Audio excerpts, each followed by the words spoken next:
আজ দুঃখ ভারাক্রান্ত মন নিয়ে আপনাদের সামনে হাজির হয়েছি। আপনারা সবই জানেন এবং বোঝেন আমরা আমাদের জীবন দিয়ে চেষ্টা করেছি, কিন্তু দুঃখের বিষয় আজ ঢাকা, চট্টগ্রাম, খুলনা, রাজশাহী, রংপুরে আমার ভাইয়ের রক্তে রাজপথ রঞ্জিত হয়েছে। আজ বাংলার মানুষ মুক্তি চায়, বাংলার মানুষ বাঁচতে চায়, বাংলার মানুষ তারা আজ তার অধিকার চায়। কিন্তু দুঃখের বিষয় আজ দুঃখের সঙ্গে বলতে হয় 23 বছরের করুণ ইতিহাস, বাংলার অত্যাচারের, বাংলার মানুষের রক্তের ইতিহাস, 23 বছরের ইতিহাস, মুমূর্ষ নরনারীর আর্তনাদের ইতিহাস, বাংলার ইতিহাস, এদেশের মানুষের রক্ত দিয়ে রাজপথ রঞ্জিত করার ইতিহাস। 1952 সালে রক্ত দিয়েছি, 1954 সালে নির্বাচনে জয়লাভ করেও আমরা গদিতে বসতে পারি নাই। 1958 সালে আইয়ুব খান মার্শাল ল জারি করে 10 বছর পর্যন্ত আমাদের গোলাম করে রেখেছে। 1967 সালে 6 দফার আন্দোলনে 7ই জুনে আমার ছেলেদের গুলি করে হত্যা করা হয়েছে। 1969 আন্দোলনে আইয়ুব খানের পতন হওয়ার পরে যখন ইয়াহিয়া খান সাহেব সরকার নিলেন, তিনি বললেন দেশে শাসনতন্ত্র দেবেন, গণতন্ত্র দেবেন, আমরা মেনে নিলাম। তারপরে অনেক ইতিহাস হয়ে গেল, নির্বাচন হলো। আপনারা জানেন দোষ কি আমাদের? আজকে আমি প্রেসিডেন্ট ইয়াহিয়া খান সাহেবের সঙ্গে দেখা করেছি, আপনারা জানেন, আলাপ আলোচনা করেছি। আমি শুধু বাংলার নয়, পাকিস্তানের মেজরিটি পার্টির নেতা হিসাবে তাকে অনুরোধ করলাম 15 ফেব্রুয়ারি তারিখে আপনি জাতীয় পরিষদের অধিবেশন দেন। তিনি আমার কথা রাখলেন না, তিনি রাখলেন ভুট্টো সাহেবের কথা। তিনি বললেন প্রথম সপ্তাহে মাসে হবে, তিনি মানে নিলেন। আমরা বললাম ঠিক আছে, আমরা অ্যাসেম্বলিতে বসবো, আমরা আলোচনা করব। আমি বললাম বক্তৃতার মধ্যে অ্যাসেম্বলির মধ্যে আলোচনা করব। এমনকি আমি এ পর্যন্ত বললাম যদি কেউ ন্যায্য কথা বলে, আমরা সংখ্যায় বেশি হলেও একজন যদিও সে হয়, তার ন্যায্য কথা আমরা মেনে নেব। আসুন বসি, আমরা আলাপ করে শাসনতন্ত্র তৈরি করি। তিনি বললেন পশ্চিম পাকিস্তানের মেম্বাররা যদি এখানে আসে তাহলে কসাইখানা হবে অ্যাসেম্বলি। যদি কেউ অ্যাসেম্বলিতে আসে তাহলে পেশোয়ার থেকে করাচি পর্যন্ত দোকান জোর করে বন্ধ করা হবে। তারপরেও যদি কেউ আসে তাকে সন্ন্যাসার করা হবে। আমি বললাম অ্যাসেম্বলি চলবে। তারপরে হঠাৎ 1 তারিখে অ্যাসেম্বলি বন্ধ করে দেওয়া হলো। কি পেলাম আমরা? আমার পয়সা দিয়ে অস্ত্র কিনেছি বহিঃশত্রু আক্রমণ থেকে দেশকে রক্ষা করার জন্য। আজ সেই অস্ত্র ব্যবহার হচ্ছে আমার দেশের গরিব দুঃখিনী অস্ত্র মানুষের বিরুদ্ধে, তার বুকের উপরে হচ্ছে গুলি। আমরা পাকিস্তানের সংখ্যাগুরু, আমরা বাঙালিরা যখনই ক্ষমতায় যাওয়ার চেষ্টা করেছি, যখনই এদেশের মালিক হবার চেষ্টা করেছি, তখনই তারা আমাদের উপরে ঝাঁপিয়ে পড়েছেন।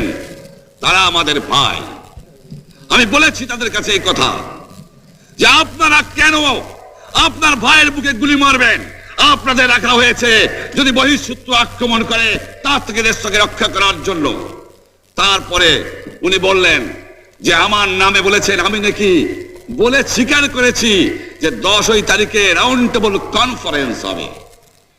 আমি উনাকে একথা বলে দেবার চাই, আমি তাকে তা বলি নাই। টেলিফোনে আমার সঙ্গে তার কথা হয়। তাকে আমি বলেছিলাম জনাব ইয়াহিয়া খান সাহেব, আপনি পাকিস্তানের প্রেসিডেন্ট, দেখে যান, ঢাকায় আসেন কিভাবে আমার গরিবের উপরে, আমার বাংলার মানুষের বুকের উপরে গুলি করা হয়েছে, কি করে আমার মায়ের কোল খালি করা হয়েছে, কি করে মানুষকে হত্যা করা হয়েছে। আপনি আসুন, দেখুন, বিচার করুন, তারপরে আপনি ঠিক করুন। আমি এই কথা বলেছিলাম। হঠাৎ আমার সঙ্গে পরামর্শ না করে বা আমাদের সঙ্গে আলোচনা না করে 5 ঘন্টা গোপনে বৈঠক করে যে বক্তৃতা তিনি করেছেন এবং যে বক্তৃতা করে অ্যাসেম্বলি করেছেন, সমস্ত দোষ তিনি আমার উপরে দিয়েছেন, বাংলার মানুষের উপরে দিয়েছেন।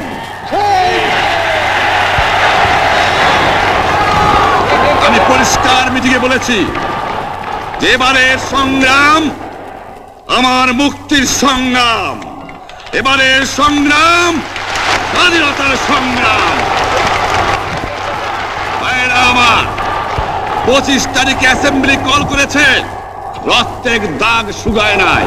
আমি 10 তারিখে বলে দিয়েছি যে ওই শহীদের রক্তের উপর দিয়ে পাড়া দিয়ে আরটিসিতে মুজিবুর রহমান যোগদান করতে পারে না।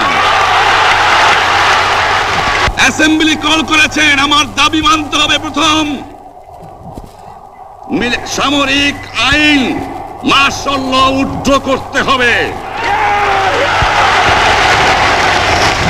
সমস্ত সামরিক বাহিনীর লোকদের ব্যারাকে ফেরত দিতে হবে। যেভাবে হত্যা করা হয়েছে তার তদন্ত করতে হবে। আর জনগণের প্রতিনিধির কাছে ক্ষমতা হস্তান্তর করতে হবে। তারপরে বিবেচনা করে দেখব আমরা অ্যাসেম্বলিতে বসতে পারবো কি পারবো না। এর পূর্বে অ্যাসেম্বলিতে বসার অ্যাসেম্বলিতে বসতে আমরা পারি না। জনগণ সে অধিকার আমাকে দেয় নাই। ভাইয়েরা আমার, তোমরা আমার উপর বিশ্বাস আছে? আমি প্রধানমন্ত্রিত্ব চাই না, আমরা দেশের মানুষের অধিকার চাই। আর যদি একটা গুলি চলে, আর যদি আমার লোকের উপর হত্যা করা হয়, তোমাদের উপর কাছে আমার অনুরোধ রইল, প্রত্যেক ঘরে ঘরে দুর্গ গড়ে তোলো।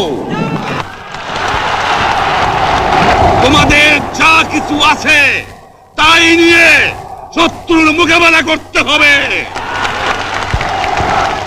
এবং জীবনের তরে রাস্তাঘাট যা যা আছে সবকিছু আমি যদি হুকুম দেবার নাও পারি, তোমরা বন্ধ করে দেবে। তোমরা আমার ভাই, তোমরা ব্যারাকে থাকো, কেউ তোমাদের কিছু বলবে না। কিন্তু আর আমার বুকের উপর গুলি চালাবার চেষ্টা করো না, ভালো হবে না।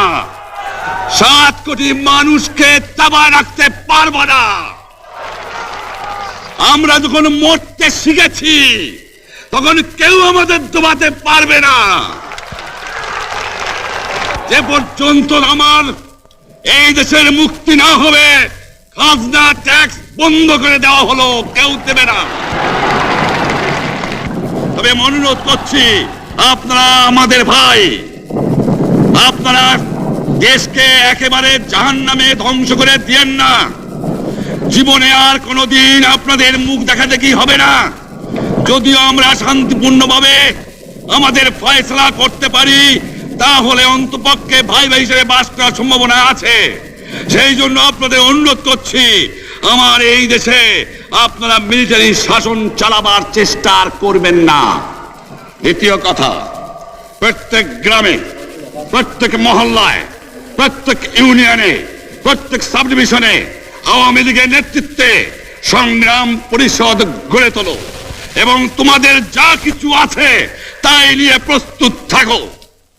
মনে রাখবা, রক্ত যখন দিয়েছি, রক্ত আরো দেব। এদেশের মানুষকে মুক্ত করে ছাড়বো ইনশাআল্লাহ। এবারে সংগ্রাম আমাদের মুক্তির সংগ্রাম, এবারে সংগ্রাম স্বাধীনতার সংগ্রাম।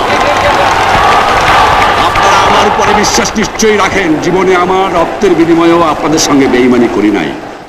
প্রধানমন্ত্রিত্ব দিয়ে আমাকে নিতে পারে নাই, ফাঁসি কাস্টে আসামি দিয়ে আমাকে নিতে পারে নাই। যে রক্ত দিয়ে আপনারা আমাকে একদিন জেলের থেকে বার করে নিয়ে এসেছিলেন, এই রেসকোর্স ময়দানে আমি বলেছিলাম আমার রক্ত দিয়ে আমি রক্তের ঋণ শোধ করবো, মনে আছে? আমি রক্ত তোমার জন্য প্রস্তুত। আমাদের মিটিং এইখানেই শেষ। আসসালামু আলাইকুম। জয় বাংলা।